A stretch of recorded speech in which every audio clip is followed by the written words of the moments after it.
வணக்கம் பிரவீன்.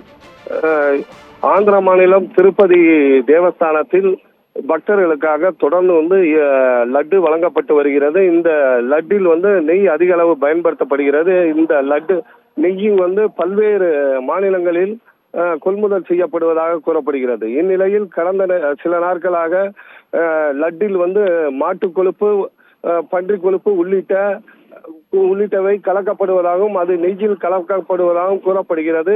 இதையடுத்து ஆந்திர அரசு கூறும் பொழுது, திண்டுக்கலை சேர்ந்த ஏஆர் டைரி ஃபுட்ஸ் நிறுவனத்திலிருந்து நாங்கள் நெய் அதிக அளவு கொள்முதல் செய்கிறோம், அதில் கலப்படம் உள்ளதாக கூறப்பட்ட நிலையில் நேற்று மாசு கட்டுப்பாட்டு வாரிய அதிகாரி அனிதா நேரடியாக ஆய்வு செய்தார். காவல்துறை அதிகாரிகள் ஆய்வு செய்தனர். இந்நிலையில் இந்திய உணவு பாதுகாப்பு கட்டுப்பாட்டு அதிகாரி சென்னையிலிருந்து தற்போது ஆய்வு மேற்கொண்டு வருகிறார். தற்போது அவர்களும் நேற்றே விளக்கம் கூறினர்.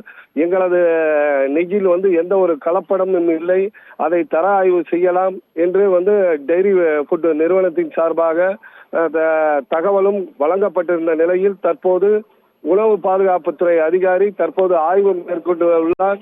இந்த ஆய்வுக்கு பிறகு இது நெய்யில் கலப்படம் உள்ளதா என்பது குறித்து தெரிய வரும். மேலும் தொடர்ந்து அதிகாரிகள் நேற்று முதல் தொடர்ந்து ஏஆர் டைரி ஃபுட் நிறுவனத்தில் ஆய்வை மேற்கொண்டு வருகின்றனர்.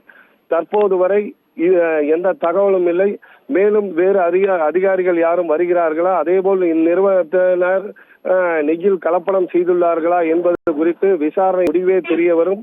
தற்போது வரை ஏஆர் ஃபுட் டைரி ஃபுட் நிறுவனம் அருகே பரபரப்பான சூழல் ஏற்பட்டுள்ளது. பிரவீன், திருப்பதி லட்டில் சேர்க்கப்படக்கூடிய நெய்யில் விலங்கு கொழுப்பு இருப்பதாக இருந்த குற்றச்சாட்டின் அடிப்படையில் திண்டுக்கல்லில் இருக்கக்கூடிய அந்த திருப்பதி லட்டு செய்வதற்காக அனுப்பப்பட்ட நெய் தயாரிக்கக்கூடிய ஏஆர் டெய்ரி நிறுவனத்தில் உணவு பாதுகாப்புத்துறை அதிகாரிகள் ஆய்வு மேற்கொண்டு வருகிறார்கள். கூடுதல் தகவலுக்கு நன்றி நாட்ராயன்.